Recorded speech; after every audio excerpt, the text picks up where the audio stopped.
promoting the ethical and responsible usage.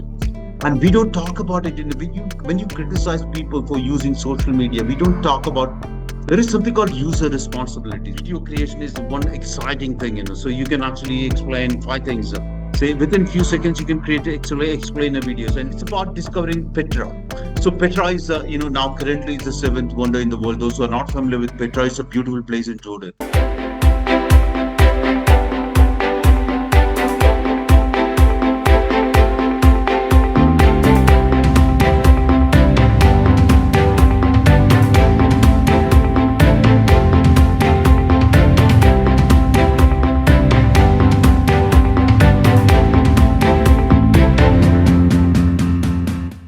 Before we get started with this, the topic, I just would like to actually explain a little bit about the topic before we get started.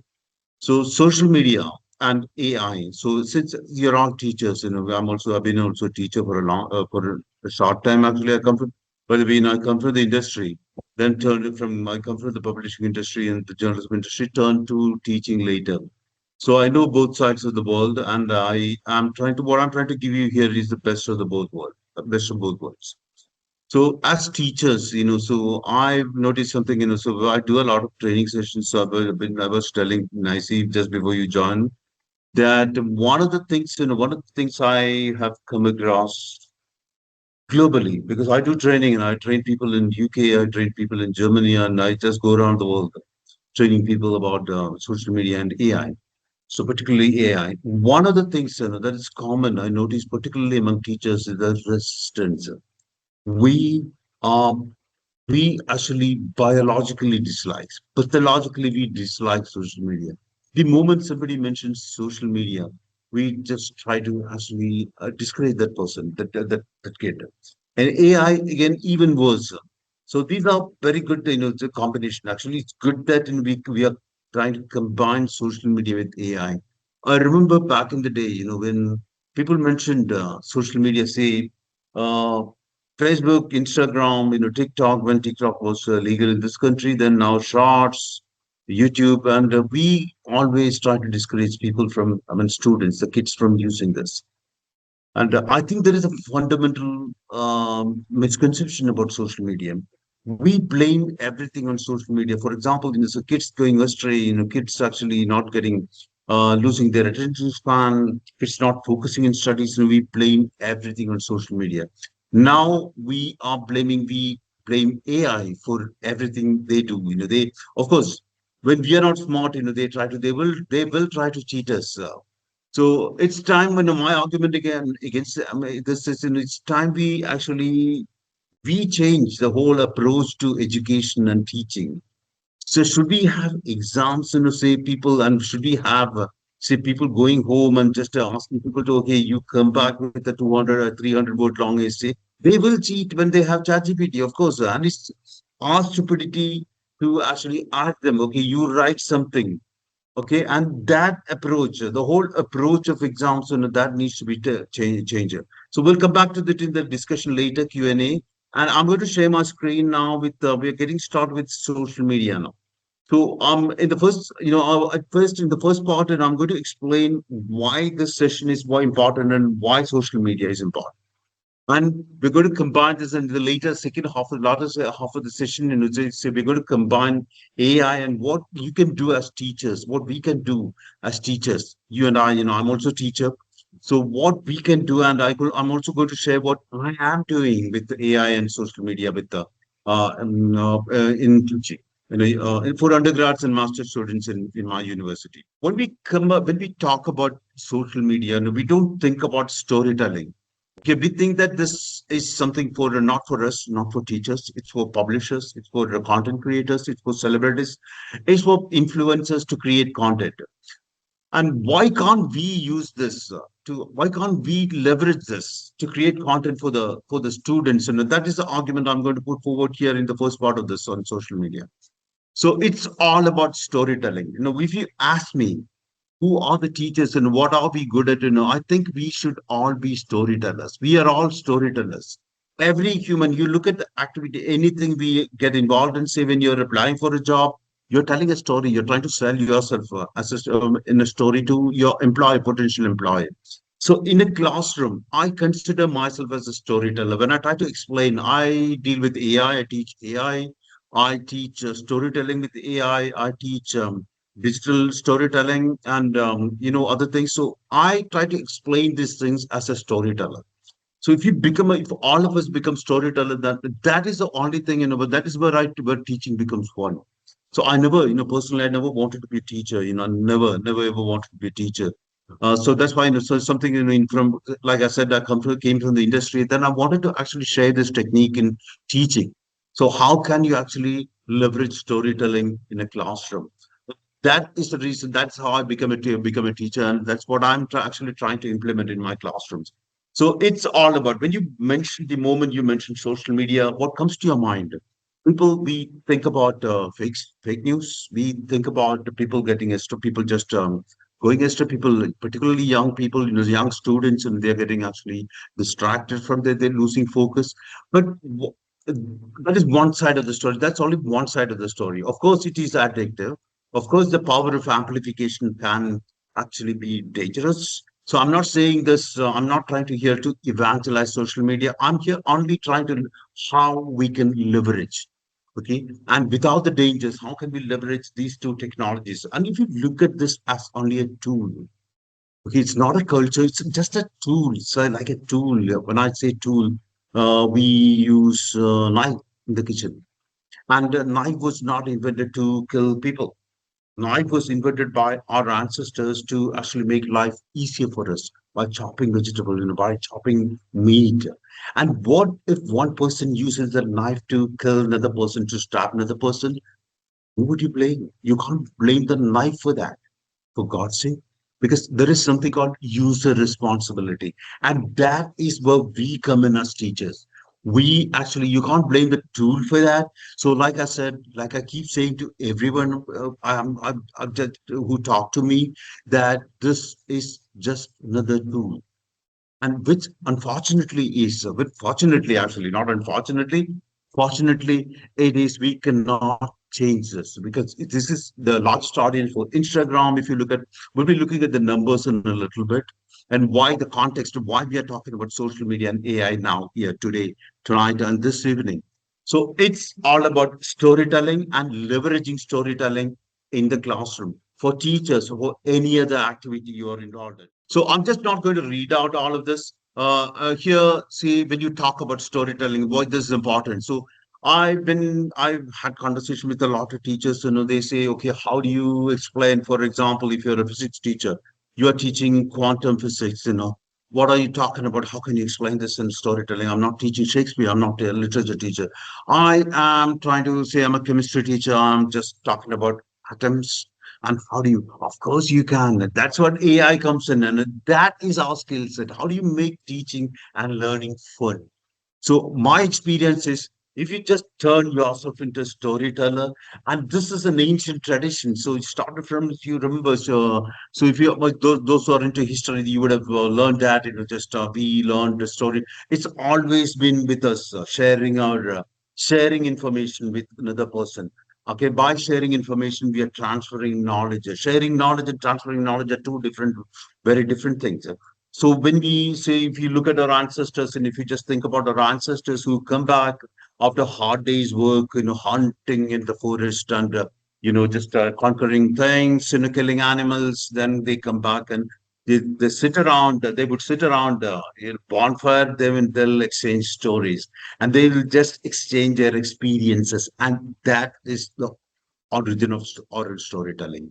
And later, so I did that, and the tiger jumped at me, and lion came, and I met up with an elephant, and just escaped by by the skin of my teeth, and it was all dangerous. And that is proper storytelling, and that sharing of experience is a kind of teaching for the young kids who are listening to that. Okay, how to avoid dangers in the forest when they grow up and when they go for hunting, and this is all part of in a way, it's all teaching. I would consider this all as teaching. So that started with the oral storytelling in the caves around the bonfire. Then later people started documenting them in the cave art as a cave art. See, thus they started carving out on stones, people hunting man, hunting animals, animals jumping at people. And that's the origin of art, actually. And that is the original. So if you look, it goes back to 6,000 years, say, people thought it was just 3,000 years. So we started, and there were discoveries in Damascus, ancient other ancient places, for civilization started in Iraq. If you look at, if you ask me, you say Euphrates, Tigris, and all these river banks. And it was an ancient Greece, of course, and ancient Inca civilizations in South America. If you look at them, you will find that these were all documented storytelling. It's all storytelling. In other way, they were. I would say that I would argue that they were the first schools, because children sitting around, and these men and women sharing their experiences of what how they how they went through this process of getting the meat, animals, hunting. It could be picking fruits, it could be just doing something else, but they always shared this oral. That is oral tradition. Then when they depicted them, when they started depicting them, they were the first visual representation of their stories. And in a way, that was part of teaching. Okay. Now, from oral to what happened later was from oral traditions, what technology has done is technology has actually enabled us to reach out to more people. So you look at I look at technology. I don't want you to actually agree with me. I don't want you all of you to agree with me. And feel free to disagree with me. The way I look at technology is it's an enabler. I look at technology and this platform as an enabler, not as a harmful thing to be kept kept off, or just to keep off. So here, from oral storytelling, when we with the emergence of the social media platforms in the mid 2000s, because I've been there for a long time, long time. I think I've been there for 20 years from the emergence of Facebook. On all of these platforms, I'm very active. I'm on all the platforms, and still very active on that. So what happens? My experience is these platforms provided us with with a tool to reach out to more people. For example, what I'm trying to tell you here. So, say you are all here thanks to social media, right? You're all here because Nicey shared this through WhatsApp, or you might have come across this on Rajagiri's social media platforms, or mostly people come to this through people get to know, because and that is the positive thing side of this, because we can reach out to a larger audience. See, look at I'm talking here to say maybe how many of you? 181 of you, 80 of you. But imagine me talking on my one of these platforms. I've got 3,000 plus, the 4,000 plus followers on Facebook. I got 3,000 plus followers on Twitter. So if I go live, I'll get more people. So which means this is a platform for me to reach out to more people. So by reaching out to more people, what I'm doing is just I can share, I can transfer my knowledge, I can transfer my knowledge or whatever little I know to more people. So if you look at from that point of view, I look at this as an enabler. Okay, not as some hurdle in front of us, it's an enabler. So now, say when you are printing, so I come from just I've done print journalism. I've been a print journalist. Then later on, I moved on to digital a long time ago. That was a very long time ago. So people like Nancy was mentioning, people creating content with mobile phones, and I was creating content with mobile phones back in 1997. Uh, Probably some of you weren't born then. 96, I got into mobile storytelling. That was 30 years ago. That was when I got into mobile storytelling, and there was no cameras then. So how do you tell stories then? There was no social media then. We started with just SMS, and then came MMS, and that's where that it was super exciting those days, 30 years ago. Then eventually 2005, 6, and we had the smartphones. We had all the social media platforms, starting with Facebook, Twitter. Then you have YouTube until 2004. Then that changed the whole approach to the whole ball game, actually. So now digital storytelling provided us, you don't need to be a creator, filmmaker, to be able to create content. So I'm going to actually, I'll be sharing a little bit of tricks and techniques with you in the last part of it. And just feel free to ask me what I am doing with it, just in case I forget. How do I use AI to create social media content for the students or for classroom purpose? So with social media, you create content, then you distribute it. Then one example I can give you of the very powerful use of social media is if you look at say a school, say here, if you look at, I'll share that in the chat here. You can feel free to look at it when you have, where is the chat? Yeah. Uh,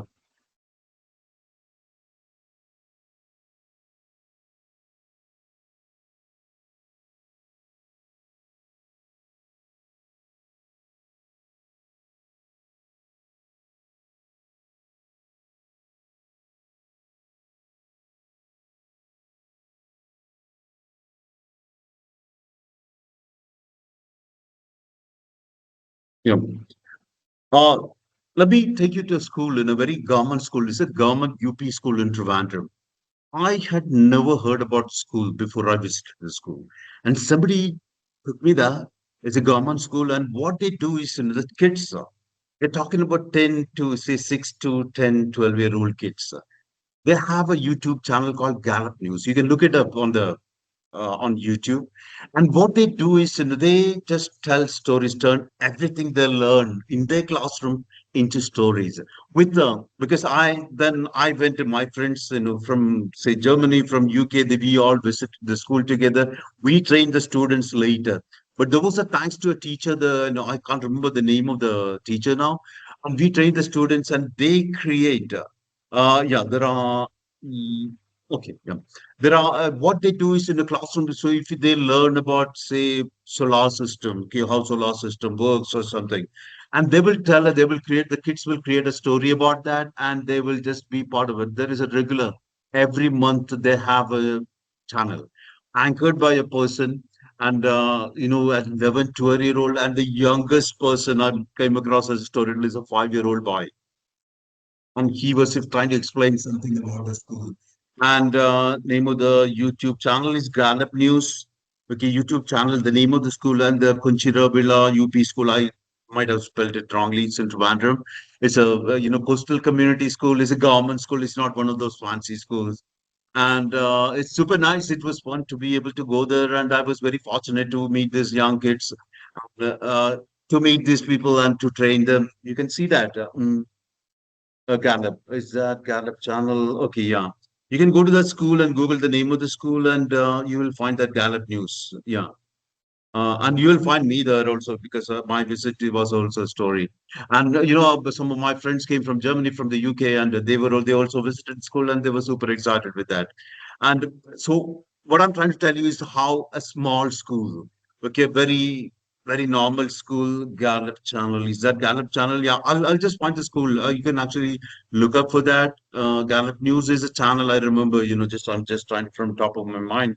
So the school name is correct, yeah, school, and you can see that. So what they are trying to do is, after the first thing was about somebody launching the channel, then it's all about news. Then the teacher, we suggested to then why don't you just then they also came up with this idea of turning what they learn in the classroom, say by way of history. You learn about the civilization. Say physics, you learn about some new, I'm not an expert in science. So chemistry, you learn something. For example, you learn something in English, and they turn all the lessons into the kids do that. And the teacher's job is to nudge them so that they remember everything. That is the actual learning. They don't reproduce these things in the class. So I was so surprised to actually interact when I interacted with the students about what they learned in chemistry, about what they learned in history. They were able to actually reel out. They explained this in a very engaging way, rather than just shelling it, just reproducing something written in the textbook. So, which means, by this activity, this usage of YouTube channel. Channel name, please. Yeah, somebody's asking. Okay, I'll just share the channel name. Okay, in the group later. Okay, just give me a minute because I'm just recalling this from my memory. Okay, just I'll do that. Just remind me, please, at the end of it. Okay, Sheikh Saddam. Okay, just remind me of this. It's Gallup News, I think, the channel's name, and Coach Tribula UP School. And I see if you can find, look it up and find it, and just sharing will be great. Yes, So, yes, yeah. yes. So what I'm trying to tell you here is the leverage. So social media is not something to be. What I'm trying to tell you is not to be avoided. And this can it's so we when we focus when you just take the kids to the focus. Just a second. Yeah. Oh yeah. So from oral storytelling, this if you can use this as a tool to engage, to reach out to more people. So the example I mentioned here about Gallup News is if they had kept this, the learning only in the classroom, people wouldn't have known about it. Okay, I wouldn't have known about this. Okay, and but I came to know about this, and people in Europe came to know about it because of that channel, that YouTube channel. So that is how you reach out to. You can actually reach out to more people and explain things to more people and to engage with more people. So it's taking going beyond the classroom. I don't believe that teaching happens only in a mortar and brick classroom in the four walls of it. So when you engage with the people outside, say my friend, he's an influencer globally, Yusuf Omar. You can look at his name, Yusuf Omar. And this guy came all the way from Australia to the school. And my co-author, see Dr. Elizabeth Muller, she came all the way from Germany to the school. Of course, I was the bridge between them. And when they visited, they all came to the school. And this is not a fancy school, for God's sake. You got to look at this newsroom. I was so shocked. It's broken walls, and they've just papered them over with chart papers and today's editor, blah, blah, blah, somebody's name. And she's in some of the six classics, 10, 11-year-old people editing. And they got say, bunch of broken phones and stuff. So then I encourage my students when I was in ACJ, say people to donate them with second phones to these kids. So that's how we can actually contribute it. Then we also train them how to tell stories. So that is an amazing experience. So here, so from storytelling, from oral traditions to social media. So don't think that, just don't blame social media for everything. I've seen people waking up with a migraine, a bad migraine in the morning. It's because of Mark Zuckerberg. Okay, just because of Facebook, Instagram, you're getting, it's not because you can't blame him for everything that is wrong in the world. Of course, I'm not forgetting the amplification, the power of amplification, the fake news. That I'll come back to that later. Okay, so it's if we just use this as a storytelling platform. So something happens in the class, encouraging the students to turn it into stories, and you are telling a story, and then ask the students, encourage the students to retell it in their own way, and just use the social media platform. So it could be a private. You can start off most of the schools, and they won't let you use that, so you can enhance a private, say it could be an Instagram page with an inside, with access to only invitees. Very, you can try that out, and that is how you get started. Because in our university, we are open to that. We got every class has a Facebook page and an Instagram page, so it's actually encouraged. So that is how you get to actually spot talents. You don't know, you never know that some of these kids may be great storytellers. So that is one of the things where you can actually use this in the classroom. Okay, to tell stories as a storyteller, to teach as a storyteller. Okay, now yeah. Uh, if you look at what social media does is, say stories are told and not 2-hour documentaries. We are not discussing here about, say, micro stories, Instagrammable stories. That is, you can explain something. For example, how quantum mechanics is explained. It can be explained in actually less than 30 seconds. It can be if you're smart enough. And that's where AI comes in. You can actually brainstorm with the AI and suggest. um, I'm going to actually create something in right in front of you at the end of this session with AI, a social media thing. I'm going to create that right in front of you. So, and the reach. Second is the first part of the social media. The first part of the importance of the significance of social media is how when you leverage this, um, the micro storytelling. Okay, anybody can be a storyteller, and those stories can be engaging, And second is the reach and virality. Let's take virality, visibility, well, not virality, visibility. So why am I mentioning this school now? Okay, I was not even remembering this before I mentioned the school now. Okay, this because I never prepared. I wasn't preparing to actually when I prepared for this conversation. Suddenly it came up. Why did it pop up in my mind? Because what I saw here, saw the 10, 12 years ago, it's within me. The amazing experiment done by a very, very small school. So now you can make this interactive by asking people to respond to your stories and interact with your stories and add on to that. Then that is the educational implication of this.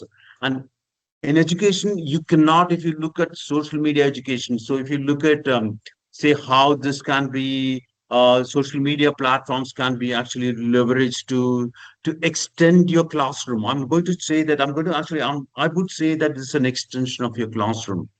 Okay, and you learn things and you actually encourage people to learn things and you always ask them to come back to you.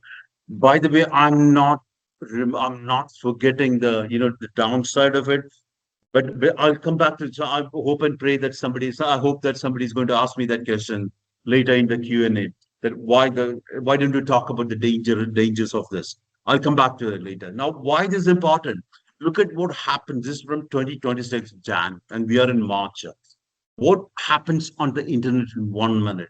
We are talking about you cannot look at us. So, what is the first thing you touch in the morning? It's your phone. And what is the last thing you touch before you go to sleep? Again, it's your phone. Okay. And we cannot force people to turn back the clock. We can actually discourage people from not to actually limit the usage. But you cannot just turn back the clock and walk back. So then you're left with what? So if you have a car, if you have a fast car and a bullock cart, I would gladly use a car to get from point A to point B, not the bullock cart. So which means, you can always leverage the best part of this. Look at what's happening in. See, here is millions. See, 1 minute, 3.47 million videos are uploaded, watched actually, not uploaded, watched on the YouTube. And I'll share this with you, and you can actually look at the statistics later. Okay, and this is what happens. Look at, say, how many TikTok videos, how many Netflix videos have watched.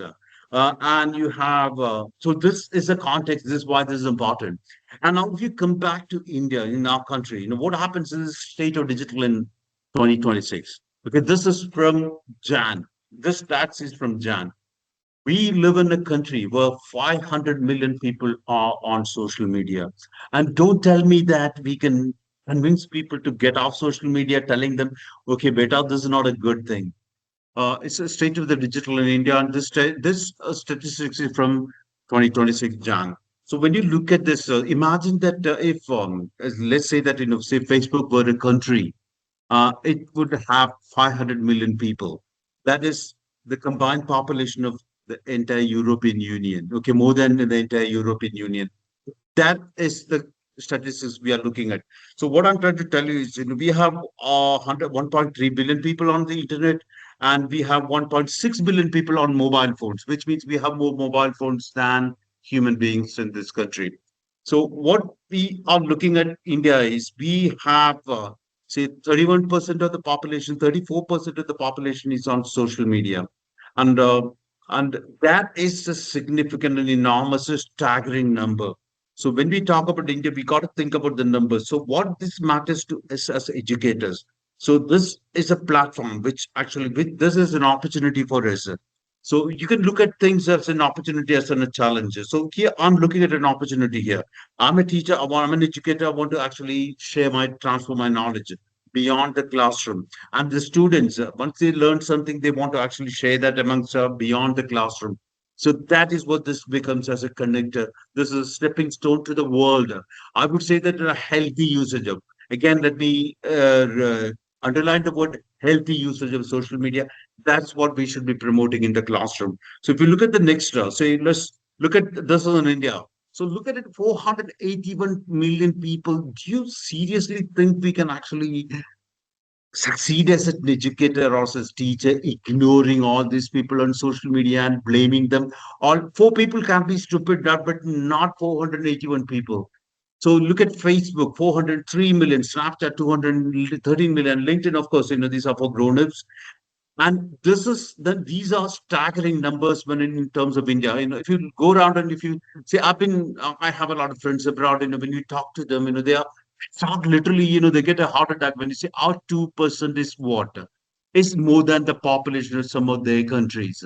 Our 2% of 1% of the population. So that is what is important about social media. That is, this is already there, and you cannot walk back. We cannot walk back. We can't turn back the clock. So what we can do is to how think about how to leverage this, okay, as a tool, as an enabler in teaching. Also, this is about visual literacy. So you know that I don't have to tell you this, as you're all teachers, trained teachers, that our picture, our brain processes a picture and image 60,000 times faster than text.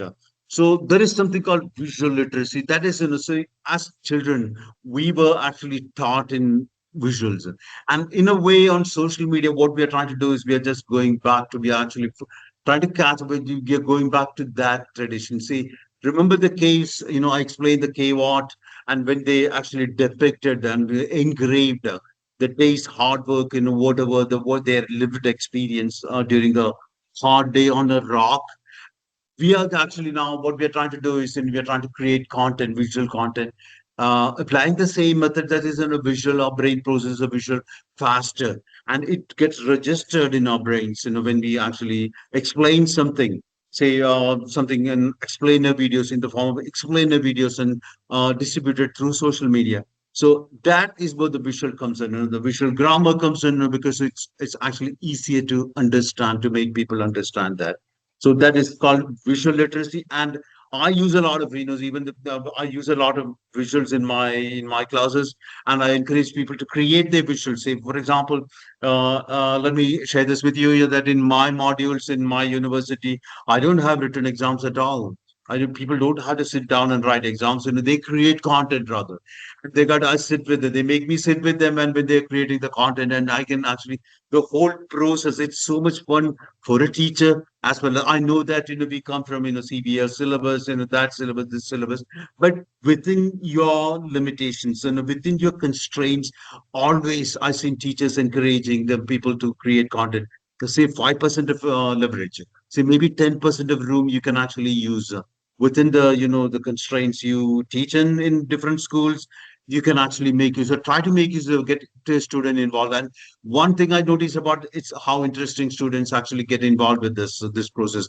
So that is how teaching. For me, teaching is a co-creation, because I don't know everything. Nobody knows everything. So when you work with young people, young students in content creation, say when you explain something. So I explain, say AI, say neural networking, blah blah blah. These are very complex things, and layperson won't be able to explain. So how would you translate that into understandable a micro story when somebody is explaining, a scientist saying neural network is this, that, and throwing all the jargons at you? How do you explain this to a lay person who doesn't know all these jargons? So that's where this technology comes in. So we use, I also learn a lot, that's how, say, I always look at teaching as a co-creation with my students. Yeah, of course, you can disagree with me. So it's not about automation. So a lot of people, so when you go around the world, so when in this country as well as abroad, when you go and train people about AI, the word you mentioned AI, like for example, the when you mentioned the word social media, people say, aha, no, no, again, not again. This is fake news. This is actually distracting for children. These are spoiling children. Yes, they are. They can be very dangerous, like the knife I mentioned that okay earlier. That is, a knife can be a very useful tool for you in the kitchen to make life easier for us, but at the same time, it can be a lethal weapon. So that's it. Any tool, any technological tool is as good or worse as the person who is using it. Okay, it can be very dangerous, but here, people think about either when you mentioned AI in this country, teachers, no matter teachers, even engineers, so I train computer scientists. So what they say is, no, no, this is going to take away our jobs. Or this is good. No, I'm not good enough. So if you ask a history teacher, that teacher will say, no, I'm not good enough. Goals are wrong here because this is not going to take away your job. But of course, it will take away your job if you will be replaced by a person who knows AI. A person who doesn't know AI will be replaced. That's how it's going to. It's already happening. So whereas, and nobody, this is no rocket science here. It's all about, this AI has made our life a lot easier. So you can create a video now, somebody who has no idea about creating video just with a prompt. There's something called prompt engineering. I'll quickly show you how to create this, how we created this. I created, some of the stuff. So now this can be a powerful tool in your hand as an educator because for creating explainer videos or exploring. So I use AI for four things. That is brainstorming, ideation, and creating content and actually distributing content. These are the four ways, just four ways I use AI. So in all four of this, I'm saving time. I'm not replacing another person. But if I don't know this, somebody who knows this is going to replace me because unfortunately that's how the world works. Okay, because it's all about upskilling. Okay, it's going beyond automation. We think about it as a machine is cannot replace us, but with machine it's all about working with the human, working with the machine, not human versus the machine. Okay, so again, like social media promoting the ethical and responsible usage, and we don't talk about it when you criticize people for using social media. We don't talk about there is something called user responsibility. So when you look in the mirror, we look so ugly, so we don't want to talk about it. You blame the media, the tool for that. Like the person who's stabbing, using a knife to stab another person. We don't blame that person who stabbed that person. Rather, we blame the knife which I don't agree with. So it's just a tool when you look at a tool, and it can be very powerful in the hands of the right user. So as educator, what I felt is in the last, I've been using AI for 10 years, yeah, almost 10 years, 9+ years. And my experience of AI using AI is, I found this extremely, extremely powerful to actually, it's just 10 times multiplier of my own skill set. That's my experience. And I'm sure you're going to find a lot of more easier way of doing it. That is another topic for another time, how the usage is. Okay. But these two tools combination, can you just, let's say that in classrooms, how do you use that? Okay, I use this as a vocabulary builder. Say, for example, when I'm teaching reporting, okay, how do you structure your say, rather than asking this to write the entire report, I'm not going to ask the student to write, say, a 600 word essay on, say, gender equality. I'm sure that person, she's going to cheat me with ChatGPT. And it's very stupid of me to ask that person, okay, can you write this? That is the stupidity from our part. Okay, because we know that, a lot of students think us that we are all fools. We are from different, even though our teacher, after all, she doesn't know anything or he doesn't know anything. I've seen people actually talking about this. And if we are not smart enough, they are going to actually take us for a jolly good ride.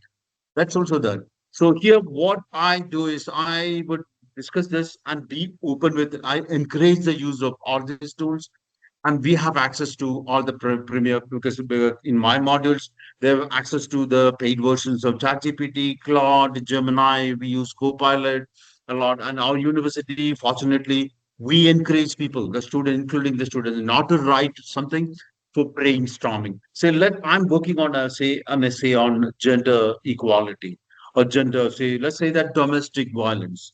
Okay, something a social issue. So then I will encourage students to look at 4 or 5 different angles to the story. Okay, how do you approach this? So then ask, okay, then discuss that and which angle is going to be more engaging to what kind of audience, a young audience. So, and then you just ask, any of these LLMs, that is Copilot or Cloud or ChatGPT or Gemini, to come up with the structure to the story. The only the structure and outline, so ideation, brainstorming, and on a scale of 1 to 5, which story is going to be more engaging with that. is going to actually get traction with the young audience. So, and when you do analytical work like that, remember, I haven't asked it to write it for me. Then we sit down and we encourage people to write on their own, using their own language. We don't ask, because if you just ask them to, okay, just come up with an essay, and they're going to cheat us for sure, and you can't blame the student for that. And is it going to actually working? It's going to be detrimental in lecture. I come from an English language background, English literature background. Has it affected writing? Yes, it has affected writing. But unfortunately, we can't just go back and we can't pretend that these tools don't exist. And that's going to make us look even stupider. We can't just pretend that, hey, beta, Google doesn't exist. Hey, beta, ChatGPT doesn't exist. That is not going to work. So what we are left with is just turn the whole thing around and use it as an enabler. Encourage students to use it as an enabler to create stories, rather not to create right for you, but you can video creation is one exciting thing, So you can actually explain five things. Say within few seconds, you can create actually explain a video and encourage students to say, what have you learned? Say you're teaching quantum mechanics, quantum physics. So just instantly in my class, say I explain, say for example, I do reporting, say what's happening in Iran, the war. So explain the whole idea of the Middle East war. So after I explain this, I will encourage them. Okay, use Gemini or Vue or use Runway ML to create this. All my students, fortunately, we have their access to this and explain a video of what's happening in Iran now. Okay, the war in Iran, and use your voiceover to that. So I get to say if you have 20, 23 students, say 22, three different content. Okay, then we discuss, okay, why some one content, this content A is better than content B, what is missing in content C, the person C. And that's how you get to, when they create their understanding. So rather than asking them to write a reflection note, okay, that's what teachers do as a feedback. So when you ask them to create a visual content out of it rather than the reflection note, I find it extremely, that registers in their brains. I find them extremely powerful and effective and impactful for the learners. So when you create, say, for example, when you talk about, say, this is I've done this for I created something. My students are creating something about the old civilization. Say, look at Harappan civilization, ancient. Middle East civilization and ancient. So when you talk about something ancient, so you can't go back and shoot, but you can powerfully create this within a few seconds. You can create this, say, ancient civilizations, how they were doing, what they were doing, and then based on documented history, you can actually recreate this visual with AI very nicely. So I'm going to share something with you, and if you can, nicely, if you can play this around, this say content creation. Yeah, I will share this link with you. It's yeah. It's about discovering Petra. So Petra is now currently it's the seventh wonder in the world. Those who are not familiar with Petra, it's a beautiful place in Jordan. And so you are talking about Petra and the ancient civilization of and what people were doing in Petra, say 4,000, 5,000 years ago. You cannot go back and shoot this. So what else can you do? So you can actually feel free to, anybody can actually go for that. Okay, it's yours. Okay, I don't want to keep it to myself. All the tools are mentioned there, and feel free to use them. And if you have any doubts, you can always feel free to come back to me through Nicey or anybody in this organization. So if you play this, yeah, this is ancient Harappan civilization. Okay, how did I create that? Can you just go to this the slide before that, please? I just this is a prompt. Okay, create a high quality video of sequence building Harappan town and community 2500 BC.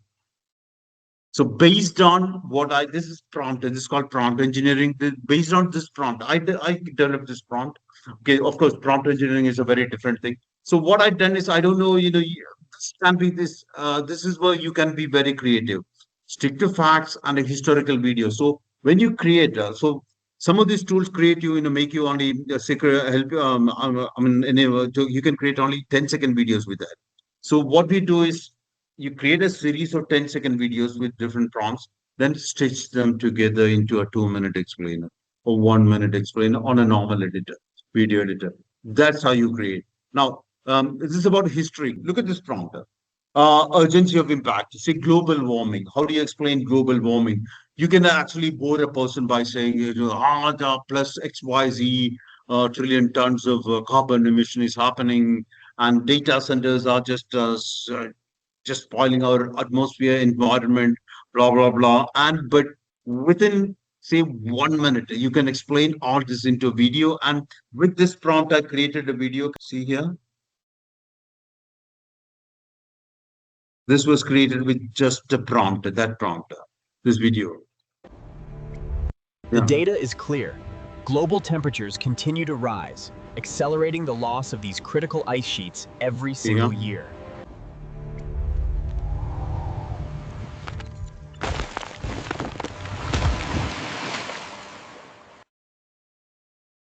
So what we were trying to explain was this can be created in less than a minute. Okay, so imagine you creating the sequencing, five sequences like this and combining them together. So this is everything is created. So it's based on what is happening to the Antarctic, the ice caps in Antarctic. What will happen to them if the global temperature rises about to 1.5 degrees Celsius? So what happens to this? So you cannot wait for another 50 years to go there and shoot. So you can based on, again, you're not making up anything, based on scientific documented evidence. You can easily recreate them. So feel free to experiment with the tools I've described in my presentation, and you can actually play around with this. Okay, and you can create audio with that. So all the tools I mentioned, all the tools is how I created them. Okay, so that is one way of doing it. And as regards tools, and this can go viral, this can be shared on, this can be shared on. You can actually create with the prompt called, say, act as a social media. The prompt engineering is because any content creation AI involves prompt engineering. There's nothing to do with engineering. It's all about how do you talk to the LMM, that is your chat GPT. So there is a way of, say, for example, let me show you my chat GPT. I think it works. Okay. I have created, say, since this is a social media session, yeah, I would share this also with you. I created a tool actually for myself to create social media content. So I trained an GPT for that. I created my own GPT for that, so that you can actually, all you have to do is say, tell me how to create, or rather create the structure and outline of a story, and explain a video for say quantum physics. Okay, and it will tell you step by step, because this is trained only to create social media content. Okay.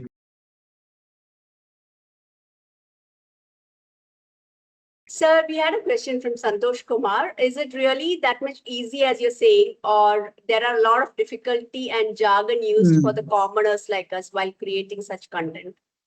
No, it is. That's what I wanted to walk you through. Actually, I wanted to actually show you how to create the content, but unfortunately, my system is hanging when I try to just share my screen, and it's not difficult. If what I think is, if I can do this, who's the question? Who's the questioner? Sanjay. So he has asked, is it really that much easy, as you're It saying, is. or there are a lot of It difficulty is. and jargon used? No, it is very, very easy. I always keep saying, if I can do this, anybody can do this. Because I come from a background, and I come from English literature background. So I teach people who are teaching English. Say, for example, if you're teaching Shakespeare, how did the Globe Theatre look like then in England? I remember learning this by my teachers, my professors explaining this by way of words. Now, easily you can create that based on what Shakespeare explained, how the Globe Theatre was. So it is very, very super easy for anyone to create content. So forget about the jargons. People are trying to scare you. It's got nothing. People are actually trying to scare you with these jargons. It's super easy. You don't need to be a math person. You don't need to learn any programming languages. I remember, I learned programming language the hard way 15, 20 years ago, Python, R, blah, blah, blah. Now you don't need anything. You can easily create a website of your own. You can create of your own. So teachers, just I am planning a session for teachers to create their own educational apps. Those who are no coders, you have no knowledge of coding, you can easily create them. I have created several apps for education, and that is one of the sessions I am planning to actually do later. Yeah, it is easy. Okay, sir. Yes, Yeah. sir. Any Thank other you so question? much. Yes, sir.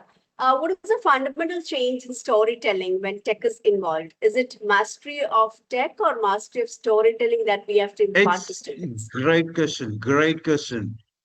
It's all about storytelling. You can just throw all these jargons about, LLMs, large language models, neural networking, blah, blah, blah. But if you're not a storyteller, it's always been about storytelling. It's not about technology, it's just an enabler, a tool. Say, for example, say how they used to carve with their, hammer and, things in the caves. That was just a tool. So if you're not able to tell a story properly, if you're not a storyteller, no technology can save you. It's the importance is all about storytelling. That is at the core of it, and technology is just an enabler. Okay, like you can walk from point A to point B, but if you have a car, you can just reach point from point A to point B faster. But you got to know how to drive the car, and that is a human skill. So it's all about creativity of the human being and enabling power of the technology. And is that those things go hand in hand. Okay, thank you so much, sir. We'll take up one more last question.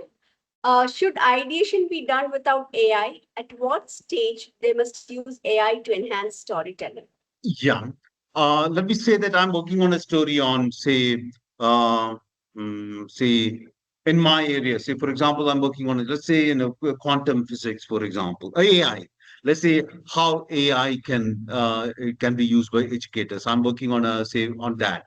So what I would do is that is my original idea. Okay, but I will just ask or ideation. I will start the ideation right from the beginning. So ideation and brainstorming, I'll ask is to act as an expert. That is a prompt. Got to assign a role in prompt engineering. The basics to assign a role to the ChatGPT to the LLM. That then it will start thinking like that. So you are an expert in AI and an educator, an experienced educator with AI expertise. Okay, I am trying to implement AI in my classroom. So how do I go about it? And give me perspectives from five different angles, from the angle of the teacher, from the angle of the student, from the angle of the management, school management, from the angle of the parent. So I can max think of three, four, but it can come up with 10. And the advantages, the weight on, say, advantages and disadvantages with, then combine them together, and that is how prompt engineering. So start of ideation, start from the beginning. The original ideation is in your mind, and you just ask this LLMs to come up with, say, to examine this, to approach this from four or five different angles. Say, like the example I just gave you, I'm planning to implement AI in my classroom. How this is going to impact students, parents, management, school management, my supervisor, four angles, four different angles. And this can be done in rather than you might, as humans, we have a lot of limitations and we might miss out something. But so that is why we control this by just using this way. Okay, we don't ask it to just suggest me how to use AI in my classroom. That is the stupidest way of doing. So you are just you're giving up control to the AI. So here asking, suggest me this. And you can also mention that, don't hallucinate. Don't try to impress me. I tell my LLM all the time, don't try to impress me. Don't try to just, if you don't know something, tell me you don't know it. Don't try to make up anything. You can Thank you always so include much. all of this, yeah, in the instructions. I wish I could control, I could actually show you how to create an agent. So I have a lot of agents, probably you can think of next year session on agent creation, how to create AI agents for, say, if you're a tattoo artist, if you're a teacher, if you're a chef, if you're a, fashion designer, you can all create your own tool, not just use the chat GPT as it is. You Yes. create it, control it. Okay, you be in control. Yeah, that is answer to that.